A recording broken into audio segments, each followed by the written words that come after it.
சமைக்கும் போது ஒரு லவ்வோட சமைக்கணும்டா. அதான் பாதி ருசியே. வெங்காயம் நறுக்கும் போது கூட ரசிச்சு நடக்கணும், லவ்வோட. வணக்கம் அண்ட் வெல்கம் டு இன்லாஸ் சமையல். இன்னைக்கு நம்ம பார்க்க போற டிஷ் மாங்காய் வத்தல் போட்ட காரக்குழம்பு. இந்த டிஷ் செய்ய என்ன இன்கிரீடியன்ஸ் தேவைங்கிறத பார்க்கலாம் வாங்க.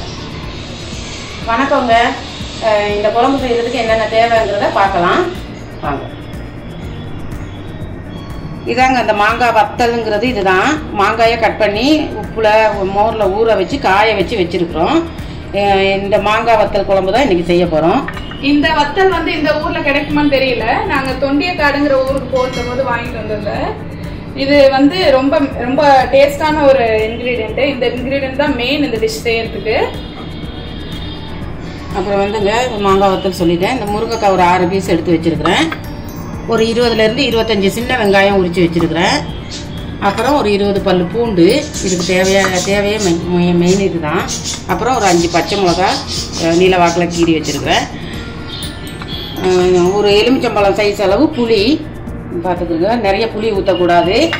ஏன் ஊற்றக்கூடாதுன்னா நம்ம மாங்காய் போடுறதுனால புளி கம்மியாகவே ஊற்றணும்.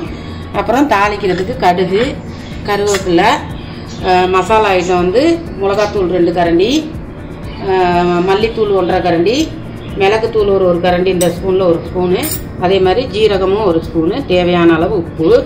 நான் வந்து இது தேங்காய் ஊற்றாமல் தான் செய்வாங்க. நான் இன்றைக்கி கொஞ்சம் டிஃப்ரெண்ட்டாக தேங்காய் ஊற்றி செய்ய போகிறேன் கொஞ்சமாக.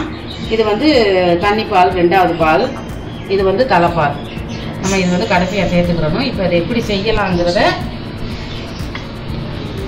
அப்புறம் வந்து ஒரே 2 தக்காளி வெட்டி வச்சுருக்கிறேன். இதை எப்படி செய்யலாங்கிறத பார்ப்போம் வாங்க. இன்றைக்கி இந்த குழம்பு வந்து நான் மண் சட்டியில் தான் செய்ய போகிறேன். இப்போ நம்ம தேவையான அளவு எண்ணெய் ஊற்றிக்குவோம். சட்டி நல்லா காஞ்சிடுச்சு. இதில் ஒரு 2 கரண்டி எண்ணெய் ஊற்றிக்கிறேன்.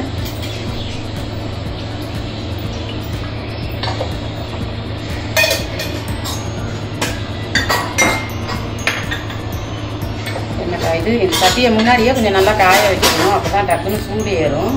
நம்ம உடனே செய்யும் போது வச்சோம்னா சூடு ஏறாது. இப்போ எண்ணெய் நல்லா காஞ்சிருச்சு. இந்த கடுகு உளுத்தம் பருப்பு சேர்த்துக்குவோம்.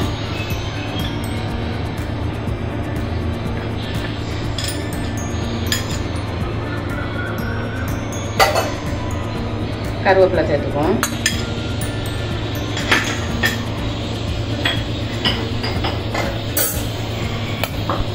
இந்த 5 பச்சை மிளகாய் கட் பண்ணி வச்சுட்டு அதையும் சேர்த்துக்குவோம்.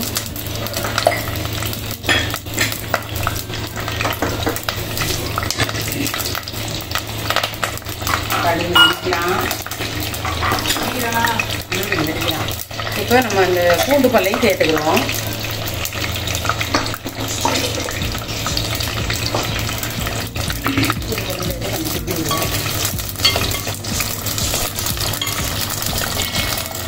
இந்த குழம்புக்கு வந்து பூண்டு, வெங்காயம், சின்ன வெங்காயம்லாம் கொஞ்சம் அதிகமாக சேர்த்தா நல்லாயிருக்கும். நானே எல்லா குழம்பும் ஒரு செய்திருக்கேன்.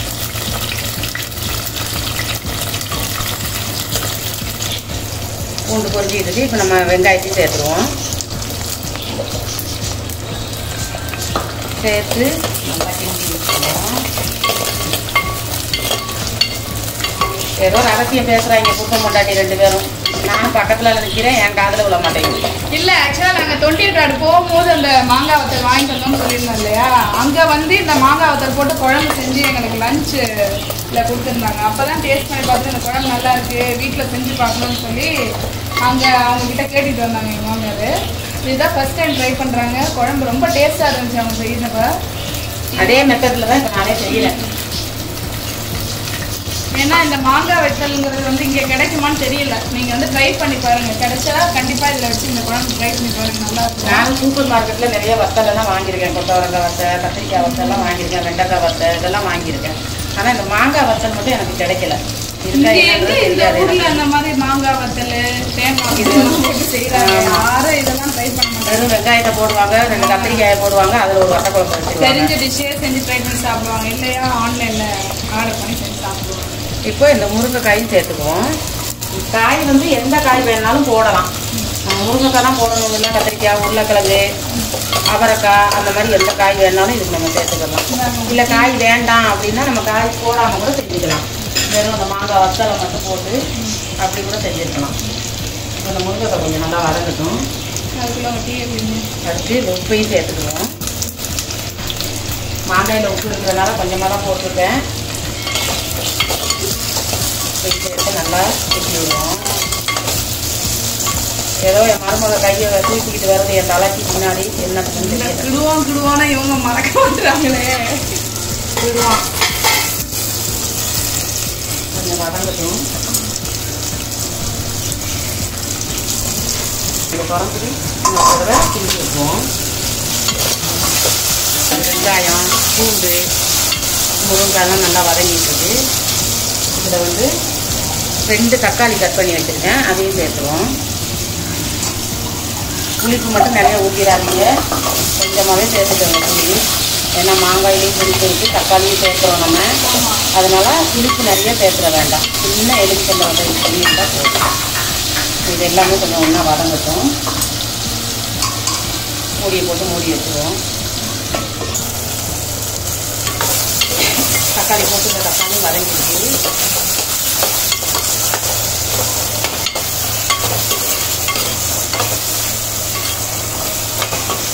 இந்த தக்காளியெல்லாம் நல்லா வதங்கிடுச்சு.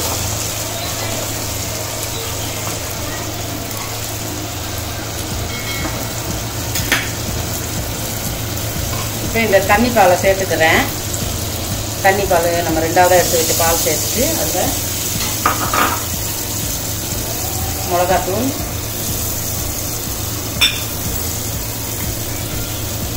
மல்லித்தூள், ஜீரகத்தூள், மிளகுத்தூள், மஞ்சள் பொடி,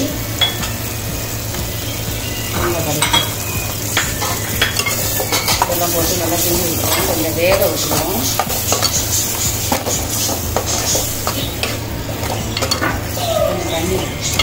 கொஞ்சம் தண்ணி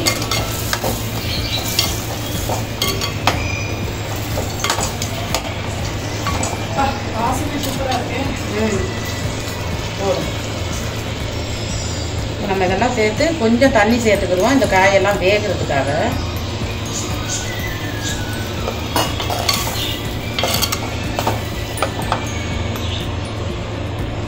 பழகிட்டு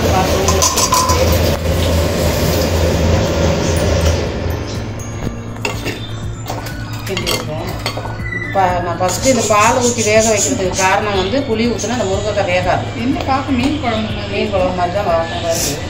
இன்னும் நல்லா பொடிக்கட்டும். அதில் இந்த மாங்காயும் சேர்த்துருவோம். இந்த மாங்காய் துண்டுகளை தான் சேர்த்துருவோம்.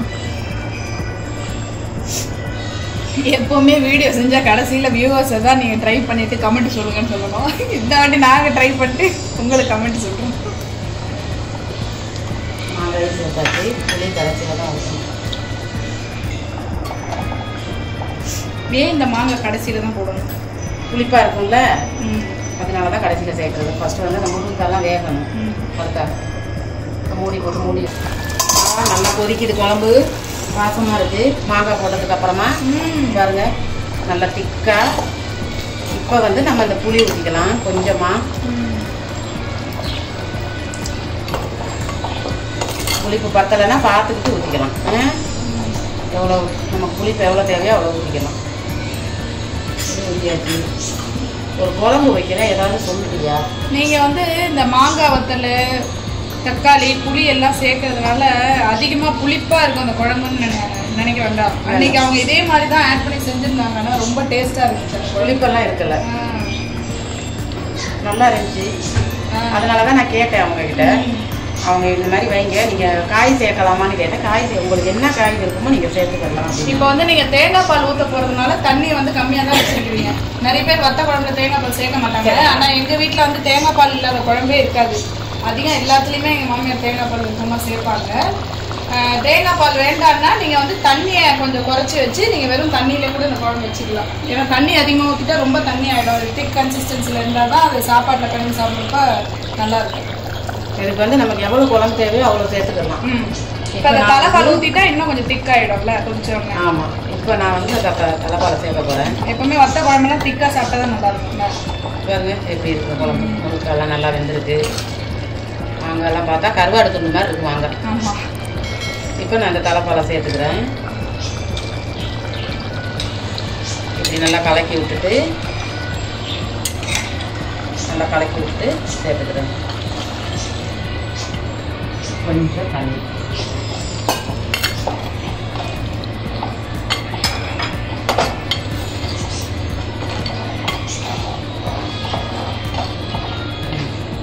இப்போ நல்லா ஒரு கொதி வரணும். நல்ல ஒரு கொதி கொதிச்சோடனே நம்ம ஆஃப் பண்ணிடலாம். மூடி வைக்கவா? மூடி வைங்க. ஒரு கொதி கொதிக்கும். இல்லை இந்த திக்கு நமக்கு ரொம்ப அதிகமாக திக்காக இருக்குது அப்படின்னா இன்னும் கொஞ்சம் தண்ணியாக வேணும்னா கொஞ்சம் தண்ணி சேர்த்துக்கலாம். சரி. தேங்காய் பாலை தான் ஊற்றணும் அப்படின்னு அவசியம் இல்லை. குழம்பு நல்லா கொதிச்சிட்ருக்கு பாருங்க. எல்லா காயெல்லாம் வெந்து பூண்டு வெங்காயம் எல்லாமே நல்லா வெந்துருக்கு. பூண்டு சரியாதுன்னா பூண்டு கிடையாது பூண்டு. இப்போ நம்ம இதை பவுலுக்கு சேவ் பண்ணி டேஸ்ட் பார்ப்போம். சர்வ் பண்ணி கிண்டல் பண்ணுறதுல மட்டும் குறைச்சல் இல்லை. அத்தை சுடலையா கை? இல்லையே. அவங்க வந்து சட்டிக்குள்ளேயே கை விட்டு கிண்டுனாலே இன்னும் கொஞ்ச நாள் ஆச்சுன்னா அம்மன் படத்துல வர அந்த குட்டி பொண்ணு மாதிரி ஒலை கொதிச்சு கையை விட்டு கிண்டி சோறு அள்ளி பார்ப்பாங்க போல. அடுப்பு ஆஃப் பண்ணிட்டேங்க. பாருங்க இப்போ வந்து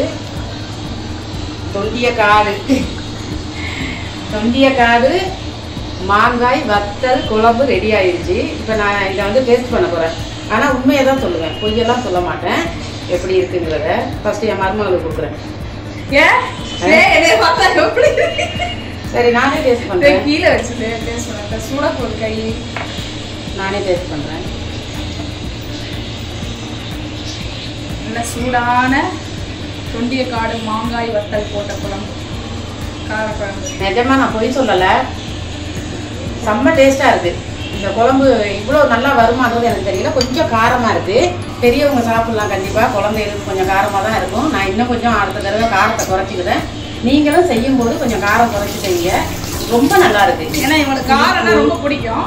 புளிப்பெல்லாம் கரெக்டாக இருக்குது. ரொம்ப புளிப்பு நான் நினைச்ச மாதிரி இல்லை. ஆனால் தேங்காய் பால் ஊற்றி செய்யுங்க, கண்டிப்பாக நல்லா இருக்கும். குழம்பு ரொம்ப டேஸ்ட்டாக இருக்குது. காரம் மட்டும் கொஞ்சம் அதிகம். மற்றபடி புளிப்பெல்லாம் ஒன்றும் தெரியல. புளிப்பு சுத்தமாக தெரியல. கரெக்டாக சாப்பாடு ரொம்ப நல்லா இருக்கும். நீங்களும் கண்டிப்பாக ட்ரை பண்ணுங்க. செஞ்சு பார்த்துட்டு கமெண்ட் செக்ஷனில் சொல்லுங்க. மிச்சத்தை என் மருமக சொல்லுவோம். ஓகே, அடுத்த நல்ல ஒரு வீடியோவில் நம்ம எல்லாரும் சந்திப்போம். until then bye. சமைக்கும் போது ஒரு லவ்வோட சமைக்கணும்டா, அதான் பாதி ருசியே.